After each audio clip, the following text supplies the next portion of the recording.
Bismillahirrahmanirrahim. Assalamualaikum warahmatullahi wabarakatuh. Alhamdulillahi rabbil alamin. Wassalatu wassalamu ala sayyidil mursalin sayyidina wa habibina wa qaidina wa maulana Muhammad wa ala alihi wa ashabihi ajmain. Subhanaka la ilma lana illa ma 'allamtana innaka antal alimul hakim. Allahumma 'allimna ma yanfa'una wanfa'na bima 'allamtana wa zidna ilman yanfa'una birahmatika ya arhamar rahimin. Rabbana shrah lana sudurana wa yassir lana umurana. Allahumma arinal haqqa haqqan warzuqna tiba'ah wa arinal batila batilan warzuqna tinabah wa la taj'al multabisan 'alaina fanadhil waj'alna lil muttaqina imama. Allahumma la sahla illa ma ja'altahu sahla wa anta taj'alul hazna idza syi'ta sahla. Amin. Amma ba'd. Alhamdulillah, kita mengucapkan tahmid sebagai tanda kesyukuran kita kepada Allah Subhanahu wa taala karena dengan perkenannya juga kita bisa bertemu kembali di tempat yang mulia ini pada waktu yang penuh rahmat, yang penuh berkat. Mudah-mudahan dengan niat kita yang ikhlas, walaupun ibadah yang sedikit tapi berkelanjutan akan menjadi sebab untuk kita mendapatkan keridhaan Allah Subhanahu wa taala, mendapatkan rahmat dan berkatnya di dunia dan di akhirat kelak, sehingga kita boleh juga berjumpa dengan Nabi kita Muhammad sallallahu alaihi wasallam, para nabi, para rasul, para sahabat dan juga orang-orang soleh insyaallah. Malam hari ini kita meneruskan lagi bacaan kita dalam surah An-Naml, di mana dalam pertemuan yang lalu kita sudah sampai di ayat 41, yaitu perintah Nabi Sulaiman kepada tentaranya, kepada pekerja-pekerjanya untuk mengelabui Ratu Bilqis dengan merubah singgasana. Dengan merubah singgasana daripada Ratu Bilqis tersebut. Mana singgasana tersebut telah dibawa atas kedekatan Hasib, hamba Allah Subhanahu wa taala tersebut dengan Allah Subhanahu wa taala, sehingga bisa dibawa dari Yaman, mana singgasana tersebut telah dijaga oleh tentara dan juga dikelilingi dengan 7 lapis bangunan, tapi tetap saja bisa dibawa ke Palestina, yaitu dalam sekelip mata. Nah, selepas singgasananya yang kita sudah sebutkan begitu besar, 40 kali 20 dengan tingginya 20 meter tersebut begitu besar, maka Raja Sulaiman ketika datang Bilqis sudah sampai di istananya, jadi memerintahkan Bilqis atau mempersilahkan Bilqis untuk masuk ke istananya.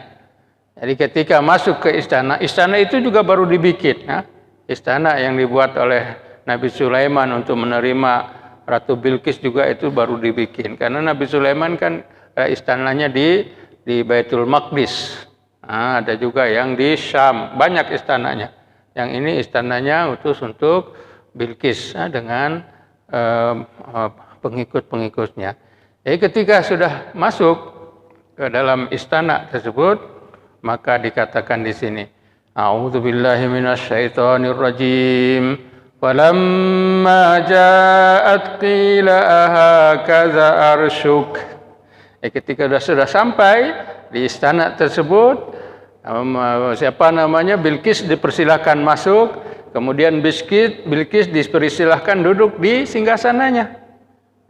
Duduk di singgasana. Jadi dengan Nabi Sulaiman dan juga ada Bilqis di sana. Akhirnya dikatakan kepada Bilqis oleh Nabi Sulaiman, ahakaza arsyuki. Ahakaza. Lihat itu bahasa Arab hebatnya. Itu ahakaza itu ada 4 perkataan di situ. Ya, kita lihat. Padahal hurufnya hanya segitu kan. Ahakaza. Di situ ada 4 makna itu. Yang satunya adalah istifham, pertanyaan. A-nya itu pertanyaan apakah. Ha isyarah, ya isyarahnya. Kafnya litasbih, menyerupai, serupa kaf, tasbih. Za yang ini isyarahnya. Lihat, 4 itu. Padahal hanya 4 huruf. Ahakaza, ahakaza. Tetapi di situ ada 4 perkataan. Nah, itu bagaimana hebatnya bahasa Arab. Jadi perlihatkan, ahakaza arsuki, inikah singgasana kamu? Bukan inikah, seperti inikah katanya. Bukan inikah, bukan. Pertanyaannya adalah seperti inikah. Karena apa? Karena Nabi Sulaiman mau menguji. Mau menguji pada siapa? Bilqis. Kalau ditanyanya, ahadza arsuki, apakah ini singgasanamu? Itu jawabannya akan lain dengan jawaban yang sekarang. Karena Nabi Sulaiman tahu katanya Bilqis ini pintar. Katanya Bilqis adalah pintar. Makanya ditanyakan, apakah seperti ini singgasanamu? Jawabannya apa? Jawaban orang pintar. Jawaban orang pintar yang dijawab oleh Ratu Bilqis tersebut. Maka ditanya sini, aha kata arsyuk, qalat ka'annahu huwa. Soalnya ketika duduk di sana, Bilqis tahu itu punya dia. Kenapa? Karena ada tanda-tandanya. Kan Nabi Sulaiman suruh ganti, tukar yang merah jadi kuning, yang kuningnya yang di depan simpen di belakang, yang sebelah kanan simpen sebelah, diganti-ganti gitu. Tapi mungkin ada rahasia di situ yang hanya diketahui oleh Bilqis. Dan Bilqis tahu ini memang punya dia. Tapi pertanyaan Nabi Sulaiman tadi adalah, apakah seperti ini? Maka dijawab oleh Bilqis jawaban yang pintar juga. Iya, seakan-akan seperti ini. Dia nggak bilang, kalau misalnya tanya apakah ini arsuki, Bilqis akan jawab, iya ini punya saya. Karena dia tahu. Tapi pertanyaannya, ahakadza, seperti ini jah punya kamu. Maka dijawabnya, iya seakan-akan dia punya saya ini. Ka'annahu huwa. Itu jawaban yang pintar. Dan juga pertanyaannya menjebak gitu. Jebakan Batman bahasa sekarangnya itu. Jadi katakan ka'annahu, iya seperti itu. Maka itu dia katakan, Bilqis mengatakan, wa utinal ilma min qabliha. Kami sebelum ini sudah mendapatkan informasi, sudah mendapatkan ilmu pengetahuan atau pengetahuan tentang engkau. Jadi makanya Bilqis ini mengetahui dari berita-berita kan sebelumnya kan. Cerita burung hudhud, cerita utusannya yang diutus kepada Sulaiman, cerita kembalinya dari utusan Sulaiman tersebut balik ke negerinya ke Yaman. Jadi tahu itu semuanya. Padahal ketika itu Ratu Bilqis sudah mau menerima Islam seharusnya sebelum datang ke Sulaiman. Tetapi kalau dia terima waktu itu bahaya untuk Bilqis. Kerajaannya, pemerintahannya akan tergoncang. Maka dia itu enggak diakui dulu. Biar saja. Nanti waktu berjumpa baru. Maka dikatakan di sini, kami sebelumnya wa utina al-ilma, sudah diberi informasi, pengetahuan kepada kami tentang engkau. Memang engkau sebenarnya seorang nabi. Memang engkau adalah utusan Allah, yaitu sebagai raja alam. Kami tahu itu. Min qabliha, sebelum ini. Dan kami sebelum ini muslimin. Sudah menyerahkan kepada Allah Subhanahu wa taala. Tapi Bilqis belum menghebahkannya, belum memberitahukan secara nyata sebelum terang-terangan kepada penduduknya. Khususnya pembesar-pembesar Ratu Bilqis tersebut. Yang menyebabkannya adalah ini, wasaddaha ma kanat ta'budu min dunillah. Jadi kebiasaan dia menyembah matahari bersama dengan kaumnya, bersama dengan pembesar-pembesarnya, itulah yang menyebabkan dia tidak beriman. Dia tidak beriman, jadi takut dia. Kalau misalnya dia menerima, nanti bergejolak di kerajaannya tersebut. Innaha kanat min qaumin kafirin. Dia Bilqis termasuk orang-orang kafir sebelum ini. Sebelum masuk orang kafir. Jadi dalam perjalanan tersebut, maksudnya Bilqis sudah siap-siap. Dia ini akan menerima Nabi Sulaiman dan akan masuk Islam sebelum ini, dalam perjalanan juga. Maka ketika sampai di sana, qilalah adkhulis sarh. Jadi persilakan Ratu Bilqis tersebut untuk masuk ke istana. Udhulis sarh, masuklah ke dalam istana. Singgasana sudah dilihat, dan istananya juga besar. Singgasana sudah diperlihatkan. Silakan masuk ke dalam istana. Jadi dibukalah istana. Ketika dibuka istana tersebut, ra'athu hasibathu lujjatan. Dia pikir di istana tersebut ada kolam besar.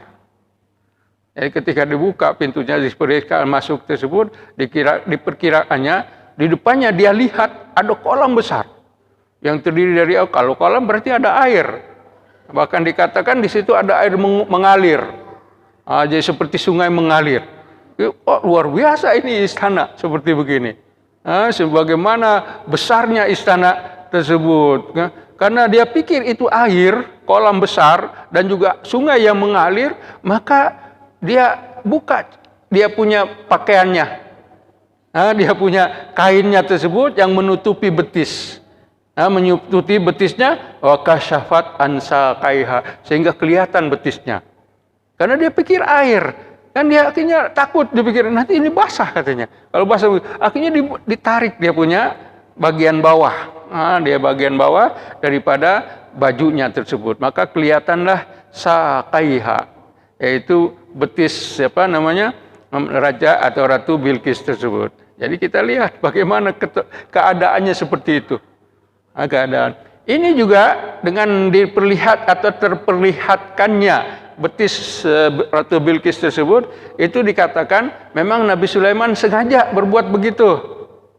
Kenapa berbuat begitu Nabi Sulaiman? Karena Nabi Sulaiman diberitahu oleh jin,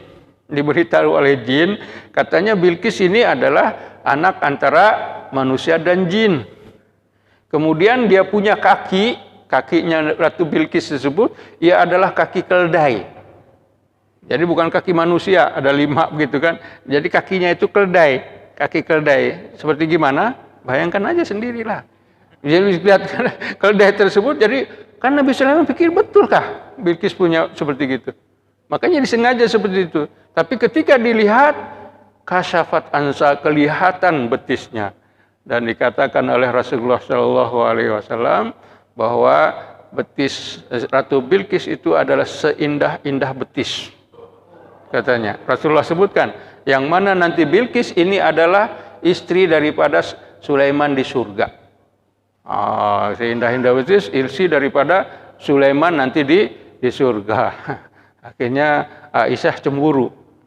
Aisyah istri Nabi, wahai Rasulullah, betisnya Bilqis itu lebih indah atau betis saya? Tanya Aisyah kepada Nabi. Katanya, gimana betisnya lebih indah atau betis saya? Kata Rasulullah, betis kamu indah tapi di surga nanti. Berarti masih lihat di sini bahwa betisnya di dunia indah, masih punya siapa? Punya Bilqis. Iyalah kalau kita pikirkan, Aisyah kan orang biasa, Bilqis kan ratu, dirawat betul-betul lah. Ya kan, pergi ke Marta Tilar kah, pergi kemana kan, nggak tahu gitu. Jadi kalau Aisyah kan orang biasa, enggak, bukan raja, bukan apa disebutkan. Seperti gitu. Makanya dikatakan wa kasyafat an saqaiha, disebutkan. Kemudian ketika melihat itu, Nabi Sulaiman menenangkan Bilqis. Jangan khawatir, kata.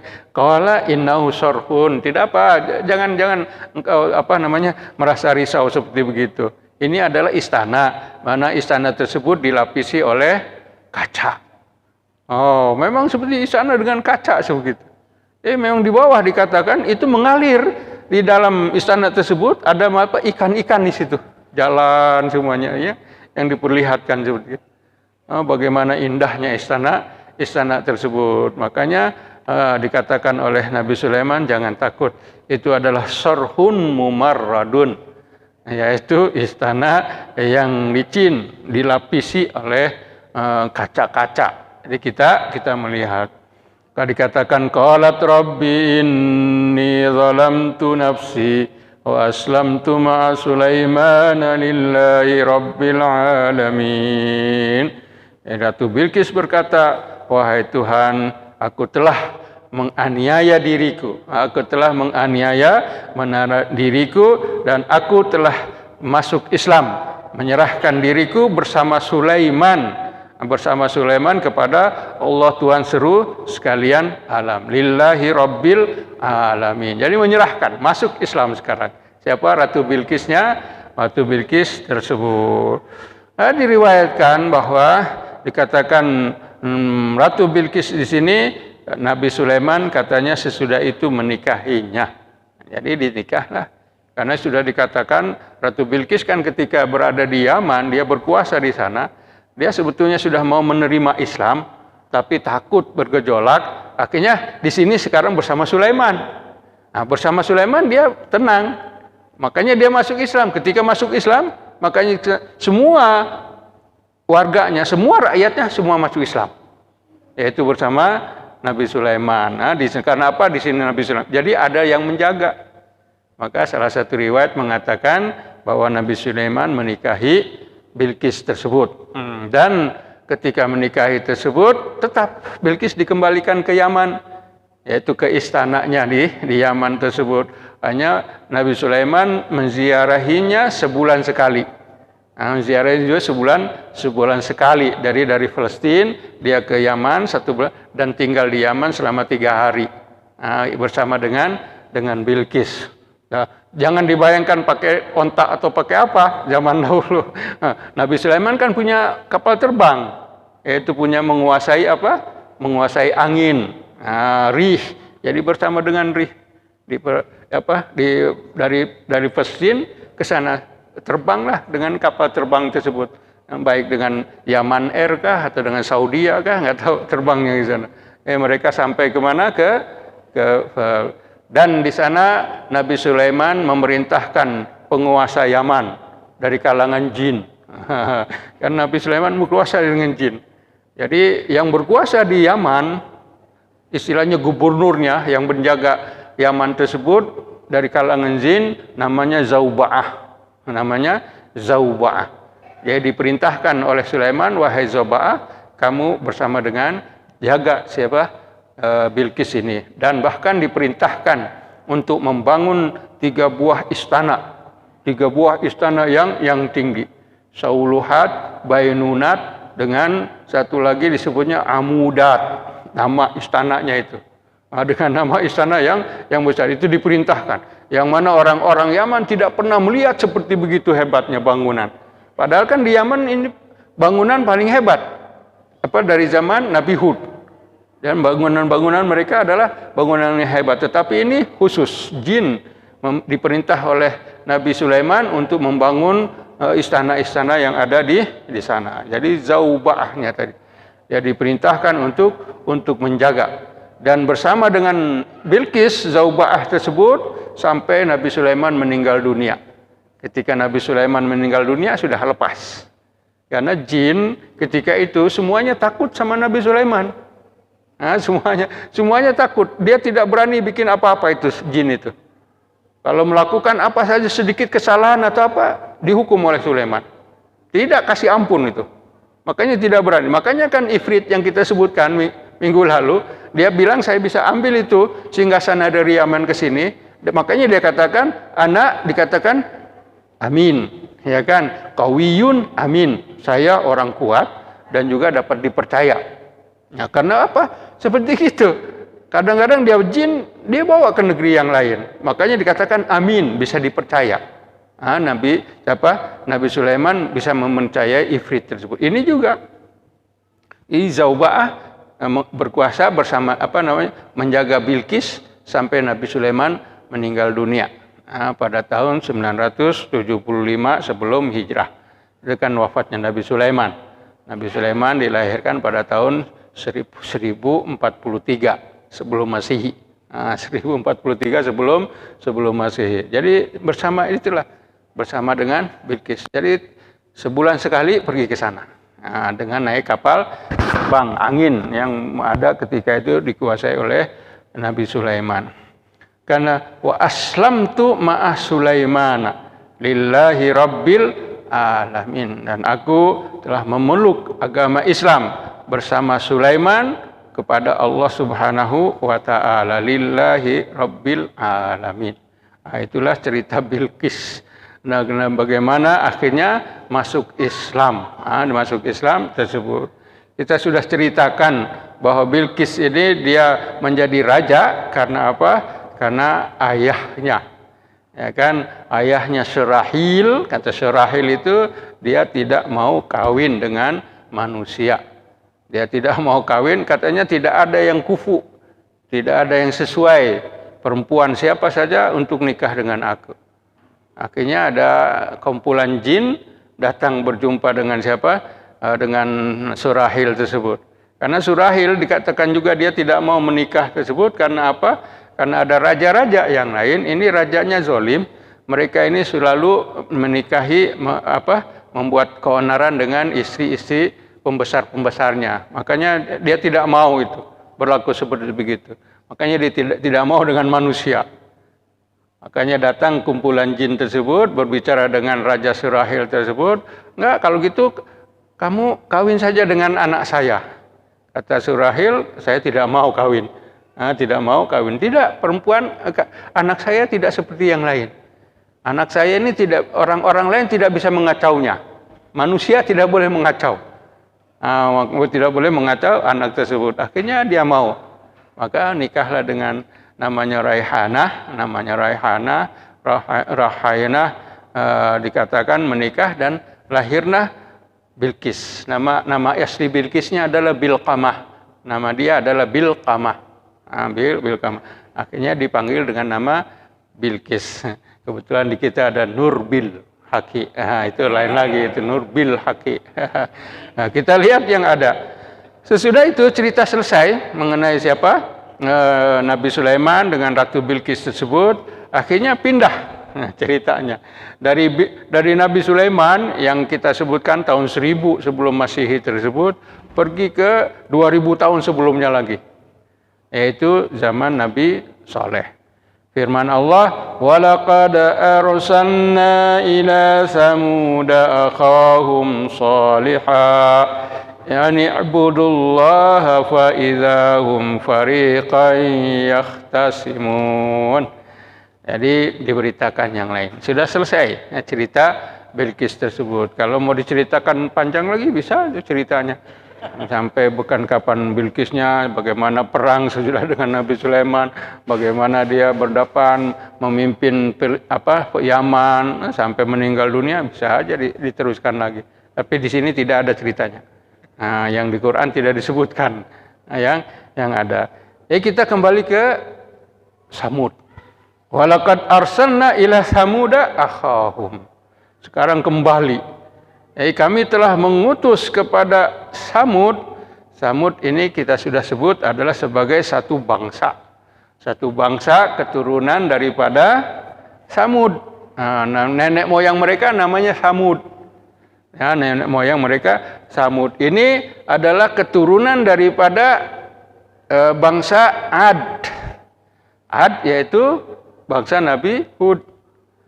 Samud ini dikatakan Ad yang kedua. Sedangkan Ad yang pertama adalah kaum Nabi Hud. Antara Nabi Hud dengan Ad ini 100 tahun.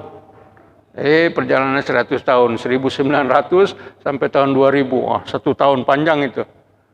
Sudah selesai, sudah dibinasakan kaum Hudnya, bangsa Ad tersebut. Maka yang kedua ini bangsa Ad yang kedua, yaitu bangsa Samud. Hanya mereka ini di utara. Kalau Nabi Hud di selatan, di Yaman, di Hadramaut. Kalau Saleh ini di Madain Saleh sekarang.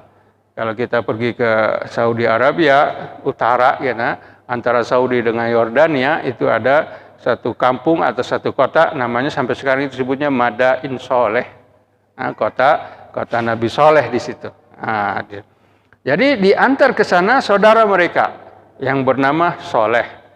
Jadi ini Nabi Saleh. Nabi Saleh ini adalah salah seorang daripada bangsa Arab, nabi yang berbangsa Arab. Karena kita sudah tekankan bahwa ada 4 orang nabi yang berbangsa Arab, yaitu Nabi Hud, Nabi Saleh, Nabi Syuaib, dan Nabi Muhammad Shallallahu Alaihi Wasallam. 4 orang dari bangsa Syriani. 4 orang dari bangsa Syriani, Adam, Sis, Idris, dan Nuh. Itu Syriani. asal. Karena manusia asalnya dari bangsa Syriani, Assyria bahasa kita. Nah, disebutkan 4 orang yang makanya namanya soleh. Nah, bangsa Arab kan soleh namanya tersebut. Jadi utus kepada mereka, saudara mereka soleh tersebut. Ya, dari kalangan dari bangsa Samud itu sendiri. Nabi Soleh menyeru mereka, ani budullaha, sembahlah Allah Subhanahu wa Ta'ala. Itu seruan para nabi, seruan para nabi dan rasul kepada umatnya untuk menyembah Allah Subhanahu wa Ta'ala. Tidak ada yang lain. Tidak diperintahkan untuk menyembah nabi tersebutkah? Tidak diperintahkan untuk taklukah? Tidak diperintahkan untuk mengumpulkan harta kah? Tidak. Seruannya hanya suruh menyembah Allah. Ani budullah. Hanya itu saja.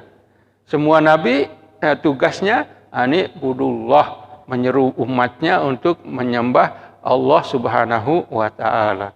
Nah, ketika seruan tersebut dilakukan oleh Nabi Saleh, akhirnya kaumnya bangsa Samud tersebut terbagi 2 bagian. Terbagi 2 kelompok. Fa idzahum fariqani yahtasimun.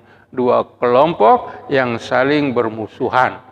Jadi ketika Nabi Saleh, pertamanya kan biasa nih, Samud ini, kaum Samud, dia dalam keadaan menyembah selain dari Allah. Mereka dalam keadaan musyrik, mereka dalam keadaan kufur, kafir, begitu keadaannya. Kemudian Allah mengutus ke mereka, yaitu Saleh, sebagian daripada kaum tersebut. Ketika menyeru kepada mereka, sembah Allah Subhanahu wa Ta'ala, ada yang ikut dengannya, dengan Saleh, ada yang tidak ikut, kekal di dalam kekufuran tersebut. Makanya dikatakan fariqani yahtasimun, 2 kelompok yang saling bermusuhan. Nah, apa yang ada 2 kelompok tersebut? Maka Nabi Saleh berkata, qala ya qaumi lima tastajiluna bis-sayyi'ah, wahai kaumku, kenapa kalian terburu-buru untuk mendapatkan keburukan? Ini tentunya sudah cerita lama, banyak cerita sebelum ini. Yaitu Nabi Saleh berkata ini sesudah terjadinya pembunuhan terhadap ontaknya. Kan Nabi Saleh membawa ontak sebagai mukjizat untuk kaumnya tersebut. Mereka dikatakan kepada mereka, kamu jaga ontak ini. Jangan kamu apa-apakan. Sehari dia minum daripada sumur, sehari untuk kamu. Sehari dia, sehari kamu. Yang untuk dia, kamu jangan ganggu. Nanti waktu untuk kamu, minumlah apa aja air tersebut. Dan juga susu yang ada di onta ini, kamu minum sesuka hati kamu. Seperti begitu. Tapi ini diterima pada awalnya. Hanya sudah gitu beberapa lama, mereka bosan. Mereka enggak mau terkekang dengan peraturan siapa? Peraturan Nabi Saleh tadi. Mereka tidak mau terkekang. Makanya akhirnya mereka membunuh. Dia bunuh ontak tersebut. Kita sudah sebutkan dalam ayat surah yang sebelum ini berkaitan dengan pembunuhan ontak tersebut. Ya, maka ketika dibunuh ontak tersebut, maka Nabi Saleh berkata, lima tastajiluna bis-sayyi'ah. Kenapa kalian terburu-buru untuk mendapatkan keburukan, yaitu hukuman dari Allah Subhanahu wa Ta'ala, sehingga kamu mau berani membunuh onta ini. Onta yang diminta oleh mereka supaya dikeluarkan dari sebuah batu yang ada di atas gunung, dan batunya adalah batu yang khusus, bukan mana-mana batu. Kalau mana-mana batu bisa saja sihir, tapi enggak mereka. Wahai Saleh nih, keluarkan dari batu ini onta yang sedang hamil, begitu onta yang besar. Itu mananya batu yang tertentu. Akhirnya dikeluarkan. Maka onta tersebut dibunuh. Ketika dibunuh, datanglah ayat ini. Lima tastajilun. Kenapa kalian terburu-buru untuk mendapatkan keburukan, yaitu hukuman Allah Subhanahu wa Ta'ala, qablal hasanah. Jadi hasanah kebaikan ini kalau kamu tidak bunuh, kamu akan mendapatkan kebaikan-kebaikan. Tapi karena kamu telah membunuh ontak tersebut, maka kalian akan mendapatkan hukuman. Yang mana hukumannya, kata Nabi Saleh, kamu akan datang kepada kamu hukuman Allah Subhanahu wa Ta'ala tunggu selama 3 hari. Tunggu selama 3 hari. Nanti sesudah 3 hari hukuman dari Allah akan datang. Kejadiannya waktu itu pembunuhannya hari Rabu, akhirnya hari Kamis, hari Jumat, hari Sabtu mereka mulai mendapatkan hukuman dari Allah dan mereka akhirnya dibinasakan pada hari Minggunya. Maka dikatakan di sini laula tastaghfirunallaha la'allakum turhamun. Kenapa kalian tidak meminta ampun kepada Allah Subhanahu wa taala? Bahkan kalian membunuh onta tersebut. Harusnya kalian meminta ampun kepada Allah Subhanahu wa taala. Dengan meminta ampun kepada Allah Subhanahu wa taala la'allakum turhamun. Mudah-mudahan kalian dikasihani oleh Allah Subhanahu wa taala. Jadi kan begitu. Harusnya begitu. Sudahlah mereka membunuh ontaknya tersebut dan sesudah itu mereka tidak beristighfar, tidak meminta ampun kepada Allah Subhanahu wa taala. Tetapi bahkan mereka mengatakan qala ta'irukum indallah. Bahkan mereka menyalahkan Nabi Saleh dengan pengikutnya. Nabi Saleh dengan pengikutnya. Mereka berkata, ini nasib malang kami ini karena kamu. Karena kamu juga wabima ma'ak dengan orang-orang yang beriman pada kamu. Jadi dikatakan, ini sebabnya. Kenapa kami menjadi seperti ini? Karena dikatakan mereka ini mendapat kekeringan, tidak dapat air, hujan tidak turun, tumbuh-tumbuhan mereka rusak, semuanya begitu. Akhirnya mereka menyalahkan siapa? Nabi Saleh. Ini sebab kamu dan pengikut kamu nih. Karena apa? Ini di ayat dan ayat Al-Quran yang lain, mereka menggunakan tayyar. Tayyar ini burung kan? Qalu tayyarna. Kami mengatakan bahwa yang membuat malang kami ini adalah kamu dan pengikut kamu. Di sini menggunakannya tayyar, tatayur, burung kan. Karena memang adat istiadat mereka ketika itu, waktu zamannya, yang masih dalam keadaan syirik, yang primitif istilahnya bagi satu kaum tersebut, yaitu mereka ini kalau mau pergi perjalanan, mereka ini menggunakan melepaskan burung. Jadi kalau mereka mau pergi kemana-mana berjalan, mereka akan melepaskan burung tersebut. Seandainya burungnya dia terbang, ada di antara mereka, terbang dari kanan sini, terus belok ke kiri, itu berarti tanda baik. Menurut mereka, makanya sebutnya ta'ir, burung terus.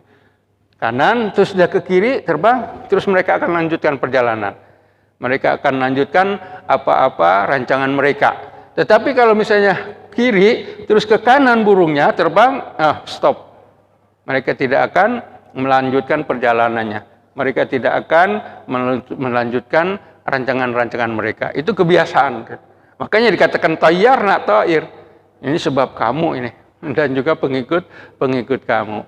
Karena dikatakan Nabi Saleh ini dengan orang-orang yang beriman, Nabi Saleh mengambil satu tempat di kawasan gunung tersebut, ada di bawah gunung. Nabi Saleh membuat masjid di situ. Membuat masjid dan di sanalah berkumpulnya orang-orang yang beriman. Disimpan di masjid tersebut. Tempat-tempat lain kan kota-kota besar gitu kan. Karena rumah mereka kan di gunung-gunung. Rumah orang Bani Samud ini rumahnya di gunung-gunung mereka. Ittakhadhu minal jibali buyuta. Mereka menjadikan gunung-gunung sebagai rumah dan istana-istana mereka. Maka Nabi Saleh dia mempunyai masjidnya sendiri. Mereka berkumpul di sana bersama. Maka kata mereka seperti begitu. Kamu sebab yang membuat kami malang. Akhirnya dijawab oleh Nabi Saleh, "Ta'ala ta'irukum indallah." Sebenarnya nasib kamu semuanya adalah Allah yang menentukan.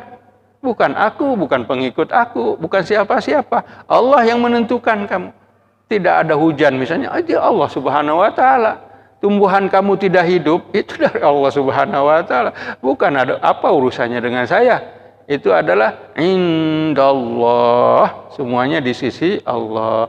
Bal antum qaumun tuftanun. Sebenarnya kalian ini adalah termasuk bangsa kaum yang sedang diuji. Nah, tadinya kamu hidupnya mewah, sekarang tidak mewah. Tadinya kamu hidup dengan hujan yang ada. Nah, akhirnya tumbuh-tumbuhan semuanya hidup. Kamu bisa minum, mengambil air dengan air. Tadinya seperti begitu. Nah, sekarang tidak ada air. Artinya kalian sedang diuji. Nah, kalian sedang diuji oleh Allah Subhanahu wa taala. Maka dikatakan oleh Allah Subhanahu wa taala, wa kana fil madinati tis'atu rahtin yufsiduna fil ard wa la yuslihun. Dan di negeri itu, di negeri Nabi Saleh, yaitu negeri apa? Negeri Sadum tadi kita sebutnya Madain, Madain Saleh. Nah, maksudnya Il-Hijr, negeri Hijr tersebut ada 9 orang. 9 orang pembesar, 9 orang tis'atu rahtin. Ada 9 orang pemuka daripada mereka. Mereka ini yufsiduna, membuat kebinasaan, membuat kerusakan di muka bumi. 9 orang ini. Dari penduduk siapa? Penduduk Nabi Saleh tersebut. Dari Madain ada 9 orang yang berkuasa di situ. Tetapi mereka ini yufsidun, membuat kerusakan, kebinasaan di muka, mengatur macam orang-orang baik mereka binasakan, bahkan mereka mempunyai rencana-rencana jahat. Apatah lagi mereka inilah yang mempunyai rencana yang membunuh onta Nabi Saleh tersebut, Tis'a. Jadi ada 9 orang memang membunuh onta Nabi Saleh. Nah, sesudah membunuh onta Nabi Saleh tersebut, Nabi Saleh kan mengatakan, tunggu, kamu akan dihukum oleh Allah Subhanahu wa taala. Sebelum itu, mereka ini sudah bersepakat.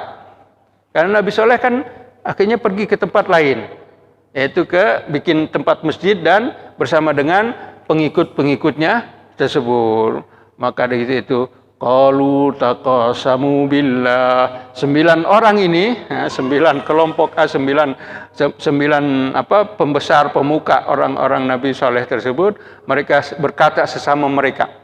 Mereka berkata sesama mereka, taqasamu, kalian saling bersumpah.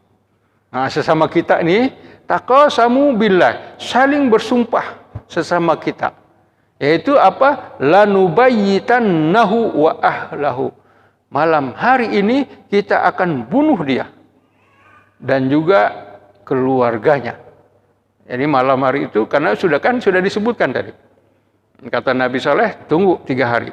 Kamu semuanya akan dihukum oleh Allah Subhanahu wa taala. 9 orang ini yang sudah membuat kerusakan sebelum ini, yang menentang Nabi Saleh, yang 9 orang ini. Jadi mereka berkata, mari sesama kita ini bersumpah sekarang. Malam hari ini kita bunuh Saleh. Kan mereka akhirnya mau pergi ke masjidnya, ke masjid Nabi Saleh dan pengikutnya. Kita malam hari ini pergi sana. Lanubayyitannahu, kita akan bunuh dia dan juga pengikut-pengikutnya. Kemudian summa lanaqulanna liwalihi, dan sesudah itu kita akan mengatakan kepada ahli warisnya yang ikut dengan Nabi Saleh, yang beriman saja. Tapi ada juga keluarga-keluarga Saleh yang tidak beriman kan? Ada keluarga-keluarga yang lain. Ya, biasanya kalau ada dibunuh maka akan ada kisos, pembunuhan lagi. Dari keluarga ini dibunuh, yang keluarga yang membunuh nanti akan dibunuh lagi. Nah, seorang sebagai itu. Maka dikatakan di sini kita akan bunuh dia dan kita bersumpah. Sesudah pembunuhan tersebut kita akan mengatakan masyahidna mahlika ahli. Kami tidak menyaksikan kebinasaan keluarganya. Kami tidak menyaksikan kebinasaan Saleh dan keluarganya. Wa inna lasadiqun, kami adalah berkata benar. Ini cerita sama dengan cerita Nabi Muhammad SAW waktu mau hijrah. Kan akhirnya Abu Jahal berkata, masih semua pemuda dari semua suku yang ada di Mekah, semuanya bersatu. Kita bunuh Muhammad. Nah, kita bunuh Muhammad. Hari ini juga kita bunuh. Ketika dibunuh oleh semua pemuda yang ada di Mekah, maka keluarganya tidak bisa apa-apa. Bani Abdul Muthalib dengan Abdi Manaf nggak bisa apa-apa. Karena apa? Semua orang Mekah sudah setuju membunuh Muhammad. Jadi tidak bisa mereka meminta sa'ar tersebut, balas dendam, tidak bisa. Karena semuanya telah dipersetujui. Ini juga 9 orang itu tadi kita semuanya bersumpah. Nah, sudah membunuh Nabi Soleh tersebut dengan keluarganya, kita katakan kepada ahli warisnya, kami tidak menyaksikan. Padahal mereka yang bunuh. Mereka yang membunuh. Itu istilahnya konspirasi, membuat tipu daya. Makanya dikatakan wa makaru makran wa makarna makran wa hum la yash'urun. Mereka membuat tipu daya. Padahal tipu daya kami lebih hebat lagi. Kami juga telah membuat suatu cara tipu dayanya juga. Sedangkan mereka tidak mengetahui. Apa yang berlaku malam hari itu, mereka memang pergi. 9 orang ini. Pergi ke masjidnya Nabi Soleh. Nah, ketika pergi ke masjid Nabi Soleh. Dengan tujuan mau membunuh mereka. Tetapi di tengah jalan, batu mengenai mereka.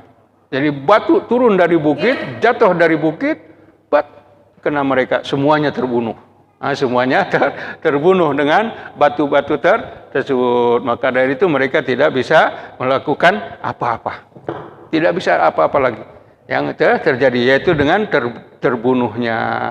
Maka dari itu karena dikatakan wahum la yash'urun, wahum la tidak merasa, tidak ada merasai apa yang dibuat oleh Allah Subhanahu wa taala untuk membalas tipu daya mereka itu terjadi wahum la yash'urun. Nah, sesudah itu dikatakan memang Nabi Soleh ini kan berada di Madain Soleh antara Saudi dengan Yordan. Nah, sesudah itu mereka diperintahkan oleh Allah untuk lari karena akan ada hukumannya. Akan hukuman kepada Madain Soleh tersebut. Makanya mereka pergi ke utara. Mereka pergi ke utara sampai di kota Ramallah. Sampai kota Ramallah yaitu di Palestina. Mereka tinggal di sana. Di Palestina, di kota Ramallah tersebut sehingga Nabi Soleh meninggalnya di sana juga. Ada kuburan Nabi Soleh di Ramallah, Palestina tersebut. Yaitu sebagai tempat yang penuh keberkatan. Diberkati oleh Allah. Nah, sesudah itu maka fanzur kaifa kana akibatu makrihim anna dammarnahum wa qaumahum ajmain. Perhatikan oleh kamu apa yang telah kami lakukan terhadap kaum mereka itu. Anna dammarnahum, kami binasakan mereka, kami hancurkan mereka. Hari Rabu mereka bunuh, malamnya mau membunuh Soleh. Soleh diperintahkan untuk keluar. Hari Kamisnya mereka, semua badan mereka, muka mereka menjadi merah. Hari Kamis. Hari Jumat datang, berubah menjadi kuning. Hari Sabtu datang, semuanya berubah menjadi hitam. Sesama mereka melihat itu. Sesama mereka. Kenapa jadi? Waktu hari Kamisnya menjadi merah, semua, kenapa kamu merah? Kenapa kamu merah? Semuanya sama merah gitu. Disebutkan mukanya, badan semuanya, bukan bajunya. Kalau bajunya malam hari ini Pak Ghazali wajah merah. Dikatakan si murah yang ada. Sampai hari Kamis berubah lagi. Sampai hari Jumat menjadi hitam. Ketika hari Sabtunya sampai hari Ahad baru datang khawiyatan. Fatilka buyutuhum khawiyah. Rumah-rumah mereka hancur. Maka Allah menurunkan petir ke rumah mereka tersebut sehingga semuanya mati. Tidak ada yang hidup tinggal. Nabi Soleh tadi sudah pergi ke utara. Ya, sudah pergi ke mana? Ke Ramallah tadi. Jadi yang ada tinggal di sana, kaum Nabi Soleh tersebut semuanya dibinasakan. Dammarnau. Rumahnya dalam keadaan kosong. Sudah tidak ada yang mengisinya lagi. Karena apa? Semuanya sudah binasa. Dengan petir saja diutus oleh Allah Subhanahu wa ta'ala. Jadi kebinasaan mereka ini karena apa? Bima zalamu. Karena mereka telah berbuat zalim. Menganiaya diri mereka dengan menentang Nabi Soleh. Bahkan sampai membunuh onta yang menjadi mukjizat. Inna fi dzalika la ayatan. Itu semuanya ada tanda kebesaran Allah Subhanahu wa ta'ala liqaumi ya'lamun, bagi orang-orang yang mempunyai pengetahuan. Jadi kalau begitu jangan melakukan seperti yang mereka lakukan. Jangan menentang para nabi, jangan menentang utusan Allah Subhanahu wa ta'ala. Dan wa anjainal ladzina amanu wa kanu yattaqun, dan kami telah selamatkan allazina amanu. Siapa allazina amanu di sini? Yaitu Nabi Saleh dan pengikutnya. Kami telah menyelamatkan mereka. Wa anjainal ladzina amanu, karena apa? Karena mereka yattaqun, sentiasa selalu bertakwa kepada Allah Subhanahu wa taala. Orang-orang yang bertakwa dan beriman kepada Allah pasti akan diselamatkan oleh Allah Subhanahu wa taala. Semuanya wa anjaina. Nabi-nabi yang diselamatkan oleh Allah, Nabi Hud juga wa anjaina. Nabi Ibrahim juga ketika berhadapan dengan Namrud, wa anjainahu wa lutan ilal ardil ladzi barakna. Lihat, jadi diselamatkan Nabi Ibrahim dan Lut ke negeri yang diberikan berkat oleh Allah, yaitu ke Palestina. Semuanya diselamatkan oleh Allah Subhanahu wa taala. Itu yang ada. Karena apa? Mereka beriman dan juga yattaqun wa kanu, yakni takwanya berterusan gitu, enggak putus-putus. Nah, takwa betul. Tapi kalau misalnya ada turun naik itu biasa. Tapi tetap dia dalam keadaan takwa. Tetap melaksanakan perintah Allah dan menjauhi larangan Allah Subhanahu wa taala dengan pengertian yang takwanya tadi. Maka mereka diselamatkan. Wa anjaina, yaitu telah diselamatkan. Kalau kita mau diselamatkan dari Allah, oleh Allah Subhanahu wa taala daripada neraka, yang paling cepat yang bisa menyelamatkan kita adalah zikir. Adalah zikir paling cepat. Ma'anja, tidak ada yang lebih cepat daripada sesuatu yang bisa menyelamatkan kita dari api neraka illa zikrullah, kecuali zikir kepada Allah. Ya, itu makanya zikir ini adalah satu amalan yang bisa cepat membantu kita dengan zikir. Kalau kita sembahyang kan nanti harus wudu dulu, tunggu wudu, menghadap kiblat, usollinya dulu sembahyang, akhirnya kalau puasa kan nunggu puasa, harus sahur dulu, nanti besoknya buat. Mau puasa Ramadan tunggu berapa hari lagi, tunggu. Tapi kalau zikir nggak ada tunggu, nggak ada apa. Waktu itu juga bilang zikir saja, dan juga tidak perlu ada syarat-syarat. Tidak perlu ada syarat-syarat. Maka dari dikatakan ma'anja, sesuatu yang paling bisa menolong seorang hamba daripada hukuman Allah Subhanahu wa taala, yaitu dengan zikir, zikrullah. Wal baqiyatus shalihat, yang ada subhanallah walhamdulillah wala ilaha illallah wallahu akbar wala haula wala quwata illa billah. Itu yang 5. Itu baca itu saja. Kita dalam keadaan apa juga baca selalu zikir kepada Allah Subhanahu wa taala. Jadi umat Nabi Saleh dengan Nabi Saleh tersebut, mereka adalah umat atau bangsa yang selalu bertakwa kepada Allah sehingga mereka diselamatkan oleh Allah Subhanahu wa ta'ala. Semoga kita juga beriman dan tetap bertakwa kepada Allah Subhanahu wa ta'ala, dan Allah akan menyelamatkan kita insyaallah. Wallahu a'lam.